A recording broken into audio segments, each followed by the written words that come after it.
right, welcome everybody to round four. Let's tell our players that they are good to go, and we can get started here. I will try to get the hand cam up for Johnkkez, but again, it still marks them as away. So I guess that means you can't spectate either. So we might have to go without a hand cam on this one, but that's okay. We have got Just get Johnkkez. them here. There you go, Johnkkez, the number 23 player on the leaderboard here. Derek Davis, let's take a look. We can look at their deck list while their players are getting ready here. While I get that up, why don't you talk us through Derek Davis's deck list? What do you see in that one? Yeah, so Derek Davis, both these players streamers actually, so you can catch them out at both of their handles. I think are just the same as their in-game name, so definitely check them out. Derek Davis is playing this Argenport mid-range deck that is also pretty similar to the one that Mail played to victory last week, but we see cards like Smite and Death Strike, so kind of trying to respect the different types of units that you can see in play, and still trying to do that whole Molder Muck with Kai thing where you can attack with Molder Muck the turn that you play Kai to then ultimate it, and you can choose any of your units to use to put the abilities on, the best ones being Deathwing and Reappropriator, and just playing solid mid-range plan after that. And that caught us so off guard on Friday when we were looking through that. But of course, being the first time you see the cards and first time you see the decks, we were like halfway through the feature match and we were like, wait a second, this is awesome. Yeah. Now the aha moments are, I think, something that the designers of the game also really appreciate. Like the times that's like, oh, like things are finally being pieced together, and they're like, yeah, that's how we developed it. And I can't wait to see the commentary of the next open with the new set having dropped. Missing matter with the I don't I see that in chat, the Oh site yeah. countryside Trogdor's agenda, burninate. Gotta give a shout out even 7 minutes later because that's just perfect. All right, so here we're seeing yet again the Greek god Manacles. Seems Just really good in the in the soldiers deck. It was so good in the mirror last round. A little less good when you're playing someone that can sacrifice things. I don't know if Derek Davis can, but doesn't have a lot right now to be able to do that. Could kill. No, it's enemy unit, so right? So they can't even kill their it, own. it's really Elding, Oh, it's a and curse. then I'm sorry, they can kill a curse. you can also use Elding to sacrifice Mhm. your unit. I don't know what happens if you reappropriate the curse. You said something weird Yeah, it's happens. something weird happens with a bug, so we're gonna pretend that that's not an option. But all right, here comes a Lord Stairs Tower, just a hard cast here, not warped, but still gonna get those 1/1 value. Now Johnkkez can attack through that with Iron Priestess, gonna just throw a Valkyrie in the way here. But that's going to keep the site alive for at least one more turn. And the janitor shows up for work. Let's see what the janitor flips. Oh, we can't see. Actually, it didn't look like it flipped anything, so that may have just been a Yeah. miss. But 2 power 4/4, still pretty good.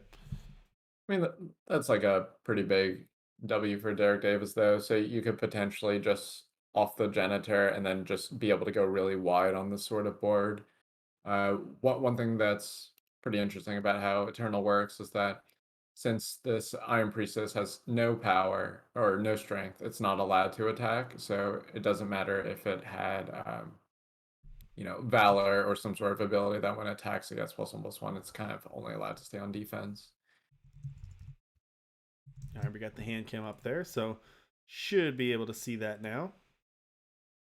Yeah, so Derek Davis getting just kind of building up this board, hopefully trying to like protect the site, but we see that Valise just being able to plow through these, winky dink blockers and just, you can set up whatever trades you want, but this site is going down. Light is going down. Yeah, when you attack exactly 2 units, would you call that? Would you call that ability? Uh, you can get through the winky dink blockers. No, the attack with 2 ability. Oh, tandem. Tandem. All right, there you go. I like the tandem there has that ability, unnamed, but tandem there. I like that. Gets overwhelmed there. You can also call it tango because it takes two to tango. I like that. Although that Um, last time we did that with lands, it got a little controversial. So I don't know if we want to go there. yeah, exactly. Taking out the Dovid is going to leave out the trash here. So Derek Davis going to get a pair of 2/1s for their trouble there. But site did go down. Research lab to play here. That's going to be pretty good for Derek Davis though. And we saw this before on Moldermuck. Uh-oh, the train has left the station. That is now a 7/7 Moldermuck. Made another 7/7. Here we go. And if Derek Davis is able to do it again, then it's going to be trouble. Well, I'm not going to do it again because the Greeks have something to say about that. I just love this. I hope it doesn't stop.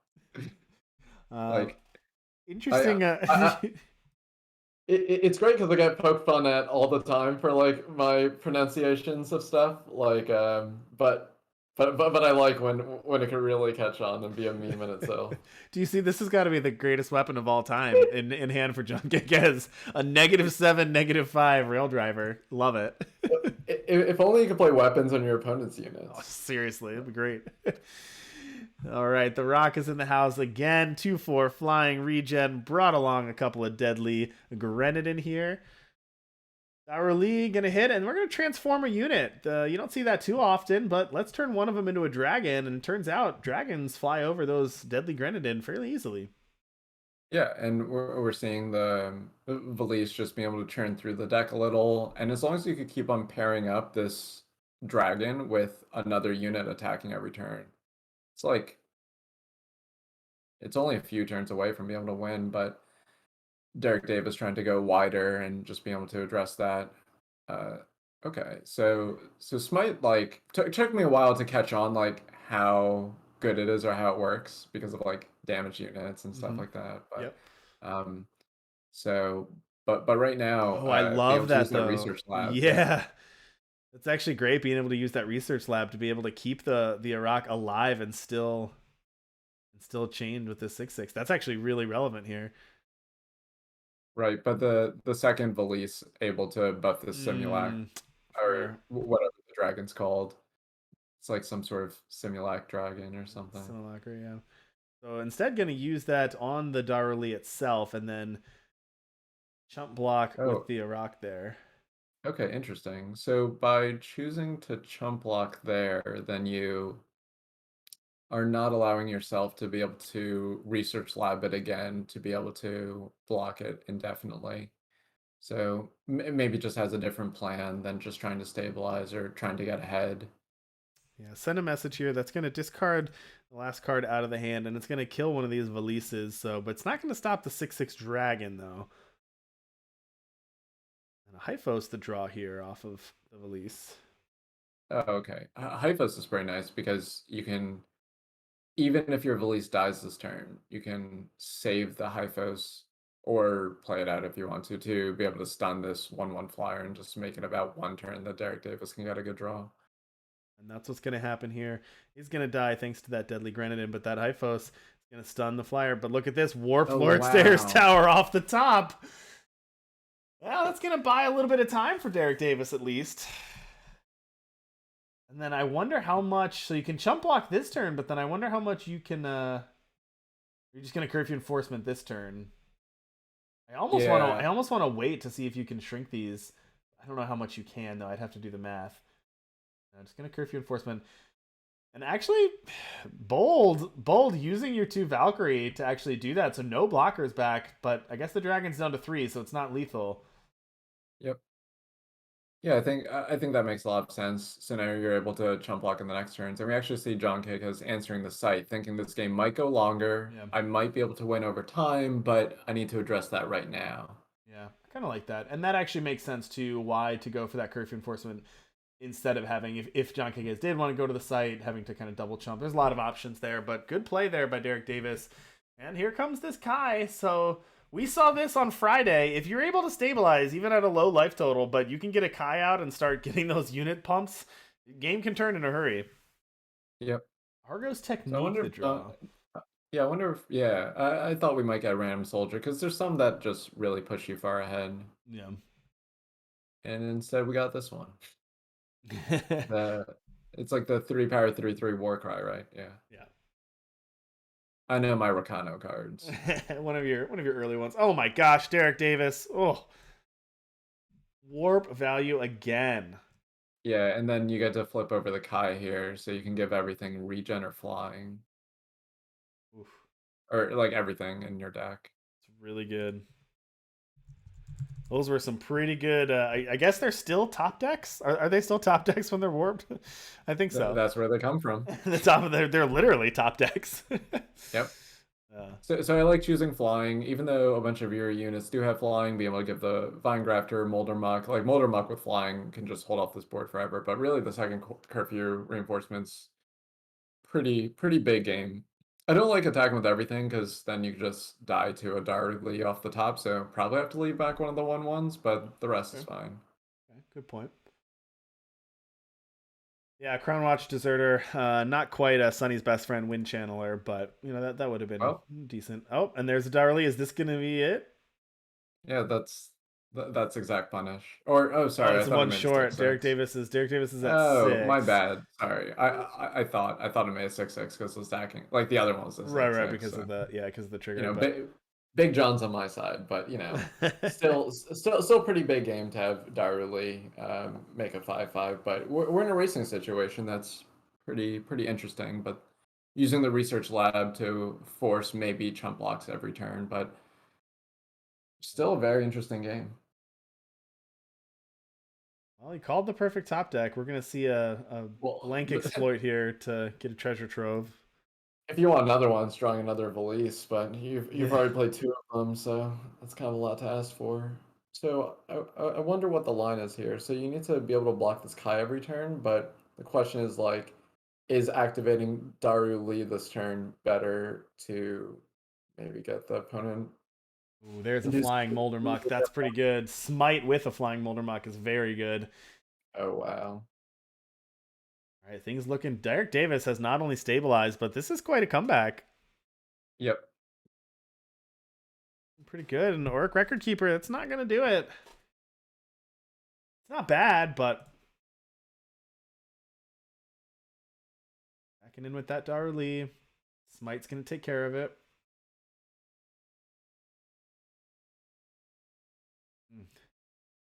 Defile. How much is the simulacry is 5? Yeah, look at this. But now we just got the combo. Yeah, that's pretty unbeatable here once you're able to start attacking with this. Back to the lab again. Your only limitation is the number of units you can fit on the board. Yep. Oh, there goes gravity. That's why they have flying. But yeah, so just being able to make more Molder Mucks and with the research lab, this is just not gonna stop.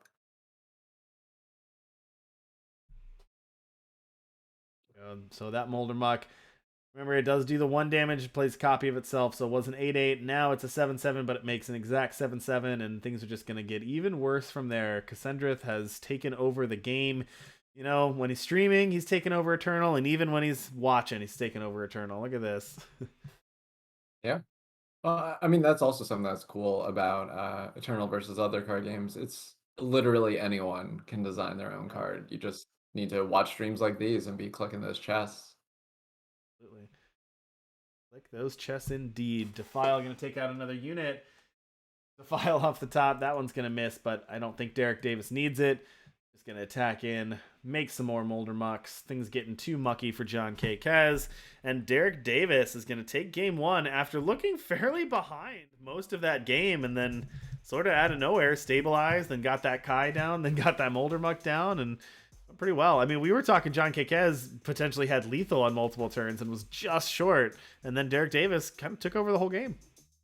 Yeah, the main thing I want to chalk that went up to is the Justice Sketch. So the Justice Sketch allowed the Arak or Arak to be able to block the big simulacra through the Valise activations, and then ultimately with Kai and the Molder Muck just being able to kind of like turn the corner very quickly. So can't be sleeping on these very powerful amplify. Like it's so interesting how the new set has a lot of aspects that allow mid-range control and aggro decks to have better late games through the sketches, the runes, the blueprints, just so many things to do with your power these days. And yeah, this one was all a research lab.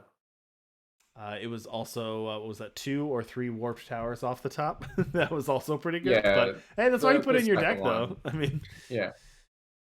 Yeah, exactly. I mean, Johnkkez is playing a deck that can't do that, so it's true. has to rely more on just the cards in hand. But Derek Davis's deck is able to utilize more than just the cards in hand. So playing to that advantage and being paid off for it. Good point. All right, Derek Davis looking at a hand of 2 drops. You got Vinegrafter and Exploit. You got Deathwing into Kai. So and a Moldermuck for your value too. So Derek Davis has a nice little curve. Yeah. So one thing we get to see is that Vinegrafter versus Iron Priestess. So Iron Priestess still gets to attack into it because of the Valor mechanic. So that's pretty sweet. Yeah, good. I mean, Vinegrafter, So one of the better 2 drops you can play, and yeah, having a 2 drop that can go past it in an aggro deck is pretty nice. yeah, it is pretty interesting on the play to choose to play Discard Spell instead of develop your unit.